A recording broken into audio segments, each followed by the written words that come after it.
Hey friends, welcome back to this channel. और आज हम सेकेंड वीडियो डाल रहे हैं ये साइटोस्केलेटन के ऊपर।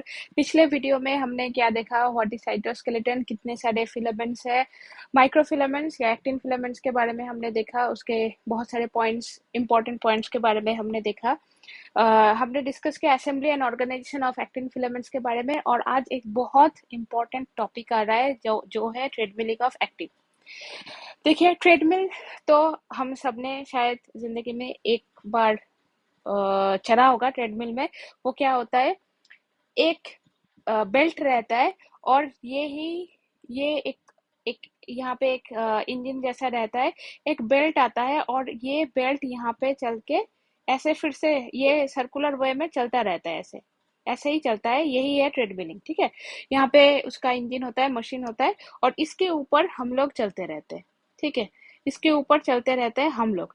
तो यही है ट्रेडमिलिंग। ये सेम ट्रेडमिलिंग का फंडा यहाँ पे भी होता है। कैसे होता है देखते हैं। देखिए, पहले एक, अगर आपने पिछले वाले वीडियो को स्किप कर दिया है तो प्लीज वो वीडियो थोड़ा सा देख के आइए, उसके बाद इस वीडियो में आएंगे तो समझने में आसानी होगी। और पिछले वीडियो का डिस्क्रिप्शन यहाँ पे आपके चैनल, आपके स्क्रीन के इस साइड पे दिया हुआ रहेगा, ठीक है। चलिए स्टार्ट करते हैं।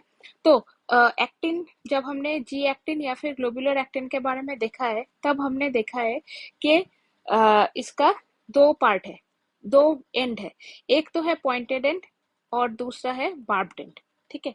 और उसी के साथ साथ जब ये जी एक्टिन से एफ एक्टिन बन जाता है, जब ऐसे वो फिलामेंटस एक्टिन जब बन जाता है, तब उसका भी एक तो कोई नेगेटिव एंड रहता है, एक प्लस एंड रहता है। जो प्लस एंड रहता है उसमें क्या ज्यादा होता है, उसमें पॉलीमराइजेशन ज्यादा होता है, पॉलीमराइजेशन ज्यादा होता है और डीपॉलीमराइजेशन कम होता है, ठीक है। हो रहे हैं दोनों ही, लेकिन पॉलीमराइजेशन का रेट ज्यादा है और डीपॉलीमराइजेशन का रेट कम है। और जो नेगेटिव एंड है, इसमें क्या होता है, इसमें डीपॉलीमराइजेशन का जो रेट है वो ज्यादा होता है, जबकि जो पॉलीमराइजेशन होता है उसका रेट कम होता है, ठीक है। तो ये होता क्यों है? बेसिकली इसी चीज को हम ट्रेडमिलिंग कहते हैं। इसी चीज को हम ट्रेडमिलिंग कहते हैं। मतलब कोई डेड एंड नहीं है किसी भी चीज का, कि एक जगह पे सिर्फ पॉलीमराइजेशन हो रहा है एक एंड पे और दूसरे एंड पे सिर्फ डीपॉलीमराइजेशन हो रहा है, ऐसा नहीं है। दोनों ही एंड पे पॉलीमराइजेशन और डीपॉलीमराइजेशन दोनों ही चल रहे हैं। एक में पॉलीमराइजेशन ज्यादा हो रहा है, वो है प्लस एंड, और दूसरे में डीपॉलीमराइजेशन ज्यादा हो रहा है, जो कि है माइनस एंड, ठीक है। अब देखिए ये क्यों होता है। मैंने पिछले वीडियो में आपको बताया था कि ये जो जी एक्टिन से एफ एक्टिन बनता है, इसका जो जी एक्टिन से एफ एक्टिन में जो कन्वर्शन है, इतना सारा जो स्टेप है, उसमें बहुत इंपॉर्टेंट रोल प्ले करता है कौन? एटीपी। क्यों? क्योंकि ATP is the energy source in this reaction. ATP hydrolysis होता है तब एडीपी और पीआई बनता है। और सिर्फ एनर्जी सोर्स की तरह काम करता है ये भी नहीं है, यहाँ पे स्ट्रक्चरल कॉन्फ़िगरेशन भी चेंज होता है। कैसे वो स्ट्रक्चरल कॉन्फ़िगरेशन चेंज होता है अभी हम डिस्कस करेंगे। उससे पहले एक चीज जो पिछले वीडियो में मैं आप लोगों को बताना भूल गई थी, जब ये एक्टिन फिलामेंट ऐसे अपने एफ एक्टिन फिलामेंट के में कन्वर्ट हो रहे हैं जी एक्टिन से, तब हर एक जो एक्टिन है इसमें एक रोटेशन होता है और ये रोटेशन 166 डिग्री का होता है। क्योंकि देखिए यहाँ पे भी आप देखें, जब वो डायमंड बन रहा है तब ये डायरेक्टली एक के साथ एक आके, ऐसे एक के साथ एक आके जुड़ नहीं रहा है, ऐसे लीनियर वे में नहीं हो रहा है। यहाँ पे एक रोटेशन है और ये रोटेशन कितने का रोटेशन है? ये है 166 डिग्री का रोटेशन। यहाँ पे हर एक एक्टिन फिलामेंट 166 डिग्री रोटेशन लेता है, ठीक है। अब इस रोटेशन के लिए कुछ तो चाहिए होगा, ठीक है। और वो जो इन लोगों को क्या चाहिए, इन लोगों को थोड़ी सी एनर्जी चाहिए, और वो एनर्जी कौन देता है? एटीपी देता है। उसी के साथ साथ एटीपी एडीपी और पीआई में भी कन्वर्ट हो जाता है, तो थोड़ा सा स्ट्रक्चरल कॉन्फ़िगरेशन चेंज में भी हेल्प करता है। कैसे करता है ये हम आज देखेंगे। देखिए, हाँ, तो ये है हमारा माइनस एंड। माइनस एंड है मतलब यहाँ पे डीपॉलीमराइजेशन चल रहा है, डीपॉलीमराइजेशन ज्यादा चल रहा है, ठीक है। और प्लस एंड है, देखिए पॉलीमराइजेशन भी चल रहा है यहाँ पे, लेकिन फिलहाल के लिए, सिंप्लिसिटी के लिए हम लोग मान के चल रहे हैं कि यहाँ पे हम लोग लिख रहे हैं डीपॉलीमराइजेशन, माइनस एन पे। प्लस एन पे क्या चल रहा है, पॉलीमराइजेशन चल रहा है। ठीक है, देखिए कैसे होता है। मान लीजिए कोई एक जी एक्टिन है, जी एक्टिन है जो कि इस एक्टिन फिलामेंट से बाहर आ गया। ठीक है, क्योंकि माइनस एन में डीपॉलीमराइजेशन चल रहा है, तो यहाँ से कोई एक जी एक्टिन क्या हुआ, यहाँ से एफ एक्टिन से निकल गया। ठीक है, डीपॉलीमराइजेशन हो गया और जी एक्टिन निकल गया, और इसके साथ अभी एडीपी जुड़ा हुआ है। ये एडीपी डायरेक्टली मतलब ये ADP bounded G actin directly कभी भी इस प्लस एन पे जाके बाइंड नहीं कर पाएगा। ये कभी भी इस प्लस एन पे जाके बाइंड नहीं कर पाएगा। ठीक है, इसके लिए इस पॉजिटिव एंड में जाने के लिए इसको क्या चाहिए, एक एटीपी। जैसे ही एटीपी यहाँ पे आएगा, जैसे ही एटीपी आएगा, वो एडीपी को यहाँ से हटा देगा। एडीपी को रिमूव करके वो एटीपी खुद आके इस जी एक्टिन के साथ जुड़ जाएगा। जैसे ही ये जी एक्टिन एटीपी के साथ जुड़ गया और जी एक्टिन एटीपी बन गया, अब ये ATP bounded G actin can easily bind to the plus end और पॉलीमराइजेशन कर सकता है। तो देखिए यहाँ पे कितना अच्छा एक रेगुलेटरी मैकेनिज्म है। जब भी कोई कोई एक एक्टिन है, कोई एक जी एक्टिन है, इसके साथ एटीपी जुड़ा हुआ है, तो वो जाके पॉजिटिव एंड में जाके पॉलीमराइजेशन करेगा। जैसे ही वो इसके साथ एडीपी आ गया जी एक्टिन के साथ, ये नेगेटिव एंड से निकलेगा और फिर एडीपी एटीपी आके उस एटीपी को हटाएगा, एटीपी आके एडीपी को हटाएगा और फिर से ये पॉलीमराइजेशन में काम करेगा। ठीक है, तो इसीलिए इसीलिए मैंने वो बोला था कि इसे ही ट्रेडमिलिंग कहते हैं। एक तो कोई इंजन घूम रहा है, एटीपी से एडीपी बन रहा है, एटीपी से एडीपी बन रहा है, यही इसका इंजन है। एटीपी से एडीपी बन रहा है और एडीपी से फिर से एडीपी रिमूव होके एटीपी आ रहा है। ठीक है, ये उसका इंजन है। और जो पॉलीमराइजेशन और डीपॉलीमराइजेशन है वो ऐसे चल रहे हैं, ऐसे चल रहे हैं सर्कुलर वे में, कोई इसका डेड एंड नहीं है। तो इसीलिए इसको कहा जाता है ट्रेडमिलिंग। ठीक है, ट्रेडमिलिंग। उससे हो क्या रहा है, ये जो एक्टिन फिलामेंट है ना, इस एक्टिन फिलामेंट का जो ओवरऑल लेंथ है वो हमेशा मेंटेन रहता है। जो लेंथ है वो मेंटेन रहता है, ना बहुत ज्यादा बढ़ रहा है ना बहुत ज्यादा छोटा पड़ रहा है। जो उसका ओवरऑल लेंथ है वो हमेशा एक कांस्टेंट पे मेंटेन हो रहा है। क्योंकि यहाँ पे जैसे ही पॉजिटिव पॉजिटिव ज्यादा आ गए, यहाँ से नेगेटिव नेगेटिव निकल गए, यहाँ से नेगेटिव नेगेटिव थोड़ा सा ज्यादा निकल गए, तो यहाँ पे और 3 पॉजिटिव आ गए। यहाँ से जो निकल रहा है वही जी एक्टिन तो एटीपी को लेके यहाँ पे आ रहा है, कुछ नया प्रोटीन तो आ नहीं रहा है। जो जी एक्टिन निकल रहा है वही जी एक्टिन यहाँ पे आ रहा है। यहाँ से जो जी एक्टिन निकला वही यहाँ पे जा रहा है। फर्क सिर्फ इतना है कि इस निकलते हुए जी एक्टिन के साथ एडीपी जुड़ा हुआ रहता है, और जो यहाँ पे अटैच हो रहा है उसके साथ एटीपी जुड़ा हुआ होता है। ठीक है, तो इसीलिए कुल मिला के number of G actin in this filament remains same. ठीक है, इसका जो नंबर होता है, नंबर नहीं, यहाँ पे हम लिख देते हैं कि एफ एक्टिन का जो लेंथ होता है वो सेम रहता है, वो सिमिलर रहता है, सिमिलर या सेम कुछ भी। ठीक है, उसमें कोई चेंज नहीं आता। तो यही है ट्रेडमिलिंग। देखिए अब जैसे ही यहाँ पे देखिए ये एटीपी बाउंडेड जी एक्टिन जैसे ही यहाँ पे आ गया, अब धीरे धीरे यहाँ से पॉलीमराइजेशन स्टार्ट हुआ। तो इस इस पर्टिकुलर एरिया से, मतलब एकदम लास्ट में जहाँ पे पॉलीमराइजेशन हो रहा है, पॉलीमराइजेशन इस डायरेक्शन पे हो रहा है, लेकिन इसके इस एरिया पे जहाँ पे पीछे की तरफ, मतलब आप समझ रहे हैं ना, ये पीछे की तरफ है। थोड़ा सा इसको, पॉलीमराइजेशन जो है, पॉलीमराइजेशन इस साइड पे हो रहा है। ठीक है, तो इस साइड पे पीछे की तरफ क्या हो रहा है, ये जो एटीपी है, ये एटीपी हाइड्रोलाइसिस हो रहा है। एटीपी हाइड्रोलाइसिस होके एक फॉस्फेट ग्रुप निकल रहा है और ये एडीपी में कन्वर्ट हो रहा है।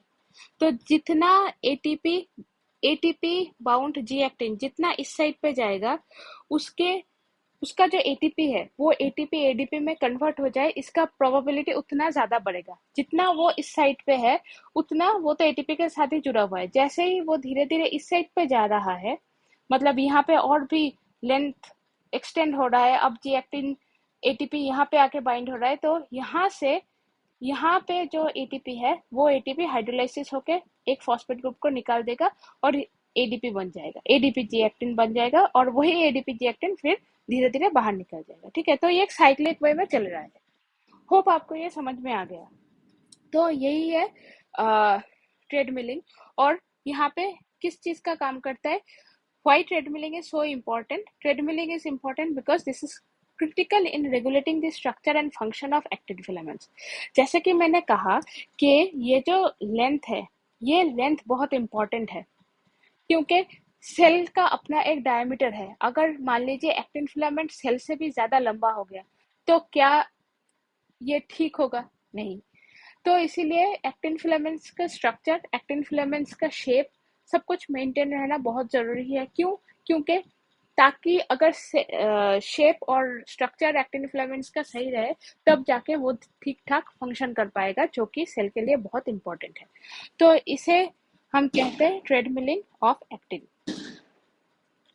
अच्छा, अब दूसरा जो चीज हम डिस्कस करेंगे वो है proteins which are very critical for actin assembly and disassembly. देखिए यहाँ पे 3-4 बहुत इंपॉर्टेंट प्रोटीन्स है, उसके बारे में हम बात करते हैं। पहला प्रोटीन है फॉर्मिन। ये फॉर्मिन मैंने शायद पहले फर्स्ट वाले वीडियो में, साइटोस्केलेटन के फर्स्ट वाले वीडियो में मैंने बताया था कि फॉर्मिन जो है, फॉर्मिन न्यूक्लिएशन स्टेप में काम करता है। न्यूक्लिएशन स्टेप मतलब क्या? न्यूक्लिएशन स्टेप मतलब 3 जी एक्टिन एक साथ जुड़ जाते हैं। ये एक हो गया, ये मान लीजिए ये दूसरा हो गया, और मान लीजिए ये तीसरा हो गया। ठीक है, ये 3 एक्टिन फिलामेंट्स ऐसे जुड़ जाते हैं और सभी 166 डिग्री का एक रोटेशन लेके ही जुड़ रहा है। तो इस प्रोसेस को हम कहते हैं न्यूक्लिएशन स्टेप, और यही फर्स्ट स्टेप है टुवर्ड्स एक एक्टिन फॉर्मेशन। तो इसमें फॉर्मिन काम करता है। देखिए, फॉर्मिन जो है, फॉर्मिन एक डायमंड की तरह रहता है, और फॉर्मिन डायमंड के साथ पहले ये है इनिशियल एक्टिन मोनोमर। होप आपको दिख रहा होगा, ये है इनिशियल एक्टिन मोनोमर। ये इनिशियल एक्टिन मोनोमर पहले आया, इसके साथ पहला एक्टिन जुड़ा, उसके बाद दूसरा आया तो दूसरा यहाँ पे जुड़ा, उसके बाद तीसरा आया तो तीसरा यहाँ पे जुड़ गया, सब फॉर्मिन के साथ जुड़ रहा है। जब यहाँ तक आ गया तब इसका न्यूक्लिएशन स्टेप खत्म हुआ। न्यूक्लिएशन स्टेप खत्म हुआ और धीरे धीरे एक के बाद एक एक्टिन, जी एक्टिन जुड़ते गए, और धीरे धीरे ये फिलामेंट आगे लेंथ में बढ़ता गया। ठीक है, अब देखिए यहाँ पे जो बन रहा है वो एक स्ट्रेट एक्टिन फिलामेंट्स बन रहा है। ठीक है, स्ट्रेट एक्टिन फिलामेंट्स बन रहा है, ऐसा नहीं कि यहाँ से ब्रांच होके निकल गया, ऐसा नहीं। यहाँ तक जो फॉर्मिन कर रहा है, फॉर्मिन सिर्फ एक स्ट्रेट मतलब सॉरी क्या बोलते हैं इसे, स्ट्रेट एक एक्टिन फिलामेंट्स बना के देता है। उसके साथ साथ और एक प्रोटीन बहुत इंपॉर्टेंट है, इसका नाम है प्रोफिलिन। प्रोफिलिन, ठीक है, प्रोफिलिन भी बहुत इंपॉर्टेंट है, क्योंकि प्रोफिलिन क्या करता है? प्रोफिलिन एडीपी एक्टिन को एटीपी एक्टिन में कन्वर्ट करता है। एडीपी एक्टिन कहाँ से आया था? एडीपी एक्टिन आया था डिपॉलीमराइजेशन की वजह से। यहाँ पे जो एडीपी एक्टिन आया था, इस एडीपी एक्टिन को एटीपी एक्टिन में कन्वर्ट करता है कौन सा प्रोटीन? वो है प्रोफिलिन। तो प्रोफिलिन किस में काम कर रहा है? प्रोफिलिन पॉलीमराइजेशन में काम कर रहा है। जो प्रोफिलिन है that is helping in polymerization. ठीक है, जो फॉर्मिन है, फॉर्मिन न्यूक्लिएशन में काम कर रहा है और प्रोफिलिन पॉलीमराइजेशन में काम कर रहा है। ठीक है, अब देखिए नेक्स्ट हम बात कर रहे हैं जो ये तो एक्टिन फिलामेंट ऐसे बन गया। ठीक है, अब ये एक्टिन फिलामेंट अगर टूट जाए तो क्या होगा? अब तक हमने जितने भी सेल ने जितना भी एटीपी हाइड्रोलाइसिस किया एंड ये किया, स्ट्रक्चरल कॉन्फ़िगरेशन चेंज किया, सब कुछ खत्म। तो इसके लिए क्या करना है? एक्टिन फिलामेंट को स्टेबलाइज करना है, और एक्टिन फिलामेंट को स्टेबलाइज करता है कौन? 2 प्रोटीन। एक होता है कैपिंग प्रोटीन, जिसमें एक बहुत इंपॉर्टेंट प्रोटीन होता है कैपजी। ठीक है, और दूसरा होता है ट्रोपोमायोसिन। ठीक है। देखिए, प्लस एंड में भी कैपिंग प्रोटीन रहता है और माइनस एंड में भी कैपिंग प्रोटीन रहता है। क्या करता है, अगर ये एक्टिन अलग से रहता तो हो सकता था कि न्यूक्लिएशन या पॉली न्यूक्लियस या पॉलीमरेज से ये डिग्रेड हो जाए। प्रोटीन है तो जी एक्टिन जो है वो एक्टिन प्रोटीन ही तो है, तो प्रोटीएस से तो डिग्रेड हो जाता है। ठीक है, ना हो इसीलिए कैपिंग प्रोटीन रहता है, कैपजी। ठीक है, और दूसरा क्या होता है, ये एक ट्रोपोमायोसिन बोल के एक प्रोटीन होता है जो इसको ऐसे ऐसे स्पाइरली बाइंड करके रखता है इसके साथ। ऐसे क्यों रखता है, ताकि एक एक स्ट्रक्चरल इंटीग्रिटी मेंटेन हो। ठीक है, ऐसे एक स्ट्रक्चरल इंटीग्रिटी मेंटेन हो। जैसे कि बहुत सारे बॉल होते हैं और बॉल को हम लोग एक नेट में रख देते हैं ना, बहुत सारे, अगर एक के बाद एक बॉल है, टेनिस बॉल है हमारे पास और हमें कहीं पे लेके जाना है, तो हम क्या करते हैं, एक एक कवर कर देते हैं नेट नेट के एक बैग में वो डाल देते हैं। तो सेम चीज है, तो वो नेट का काम यहाँ पे कौन कर रहा है, ट्रोपोमायोसिन। एक स्ट्रक्चरल स्टेबिलिटी, एक स्ट्रक्चरल इंटीग्रिटी सपोर्ट दे रहा है उसको। ठीक है, ट्रोपोमायोसिन और कैपिंग। तो कैपिंग प्रोटीन हो गया, ट्रोपोमायोसिन हो गया। अब तक हमने कितने सारे प्रोटीन देखे, अब तक हमने देखे 4 प्रोटीन। एक का नाम है फॉर्मिन, एक का नाम है फॉर्मिन जो किस में काम करता है, जो न्यूक्लिएशन में काम करता है। एक का नाम है प्रोफिलिन, प्रोफिलिन जो किस में काम करता है, पॉलीमराइजेशन में काम करता है। ठीक है, एक का नाम है कैप्सी जो क्या करता है, कैपिंग में काम करता है।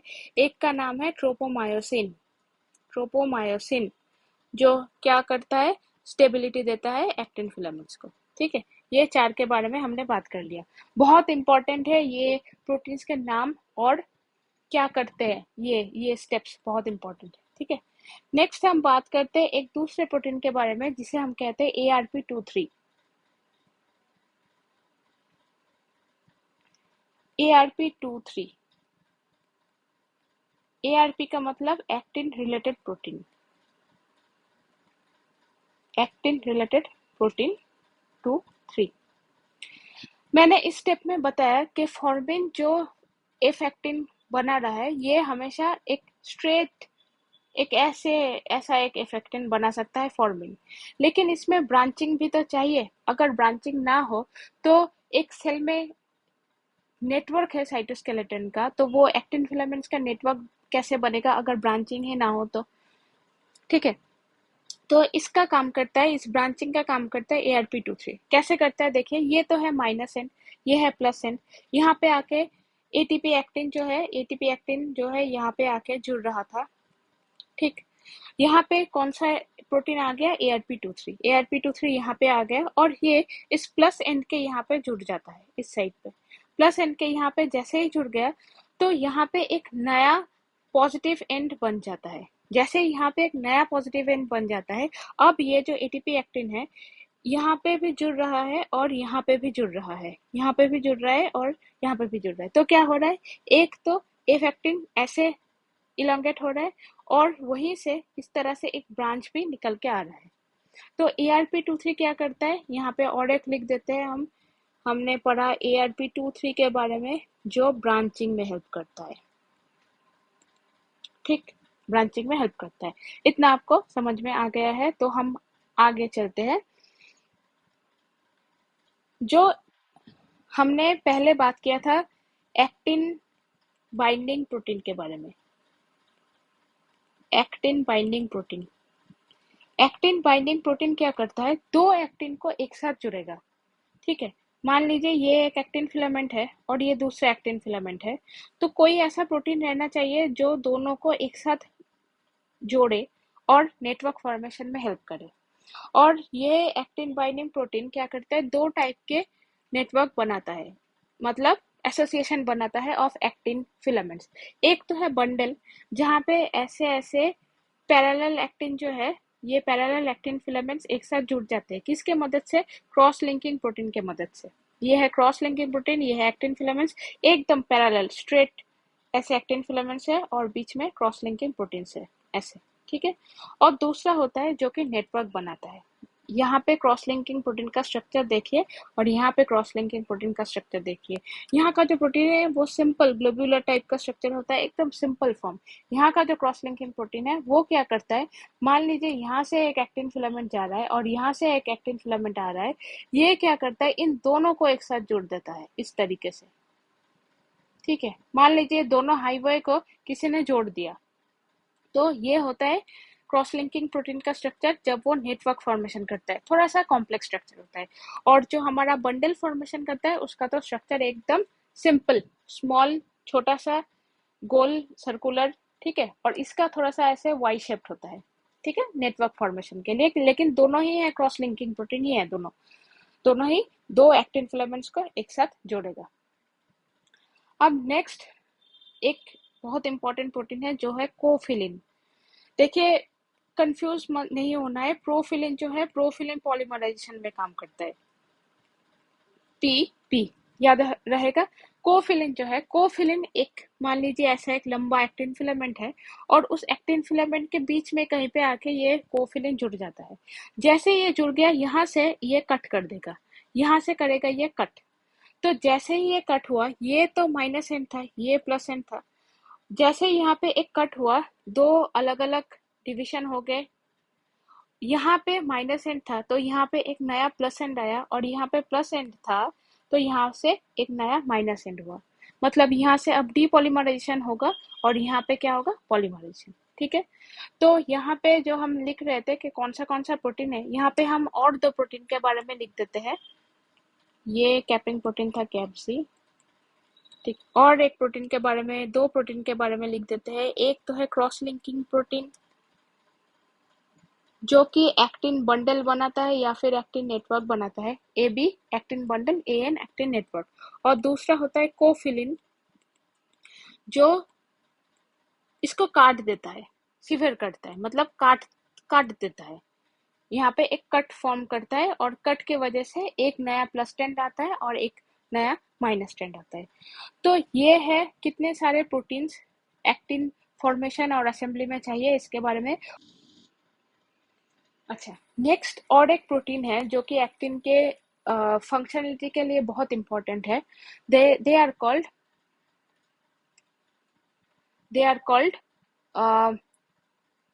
Association protein between actin filaments and plasma membrane. और इसमें सबसे इम्पोर्टेंट हम किसको देखेंगे, स्पेक्टिन टेट्रामर को। देखिए, यहाँ पे हमने एक आरबीसी लिया है और आरबीसी के ऊपर ही हमेशा हम क्यों काम करते हैं, क्योंकि आरबीसी में कोई और ऑर्गेनेली होता रही है। तो आरबीसी का जो प्लाज्मा मेम्ब्रेन है, आरबीसी में सिर्फ प्लाज्मा मेम्ब्रेन ही है, ऑर्गेनेली बोले तो सिर्फ प्लाज्मा मेम्ब्रेन ही है और कुछ नहीं है। तो इसीलिए आरबीसी के प्लाज्मा मेम्ब्रेन को लेके हमेशा काम होता है, कोई कंटामिनेशन नहीं होगा यहाँ पे। ठीक है, तो यहाँ पे देखिए क्या होता है, ये इसका प्लाज्मा मेम्ब्रेन है, ये आरबीसी का प्लाज्मा मेम्ब्रेन। ठीक है, थोड़ा सा कौन सा कलर यूज करें,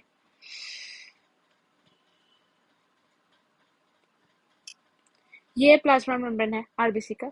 यहाँ पे ये जो दिख रहा है, ये जो फिलामेंट्स है, ये फिलामेंट्स ऐसे है जो इस एक्टिन फिलामेंट और ये जो ट्रांसमेम्ब्रेन प्रोटीन है, इन दोनों को एक साथ जोड़ रहा है। और यही है स्पेक्टिन, यही है स्पेक्टिन। ठीक है, ये स्पेक्टिन का काम क्या होता है, स्पेक्टिन का काम होता है एक्टिन फिलामेंट्स को किसी कोई एक ट्रांसमेम्ब्रेन प्रोटीन के साथ जोड़ देना। अब वो ट्रांसमेम्ब्रेन प्रोटीन बैंड 3 प्रोटीन भी हो सकता है, वो ट्रांसमेम्ब्रेन प्रोटीन ग्लाइकोफोडिन भी हो सकता है। ठीक है, अब यहाँ पे और एक प्रोटीन है और दो प्रोटीन है जो काम करता है। एक है एंकाइडिन प्रोटीन और दूसरा है प्रोटीन 4.1। देखिए, ये जो स्पेक्टिन होता है, स्पेक्टिन मेनली एक्टिन फिलामेंट्स और प्लाज्मा मेम्ब्रेन को जुड़ता है, प्लाज्मा मेम्ब्रेन के किसी एक प्रोटीन को, ट्रांसमेम्ब्रेन प्रोटीन को जोड़ेगा। लेकिन इसके लिए और एसोसिएटेड या फिर हेल्पिंग प्रोटीन इसको चाहिए, वो है एंकाइडिन या तो फिर प्रोटीन 4.1।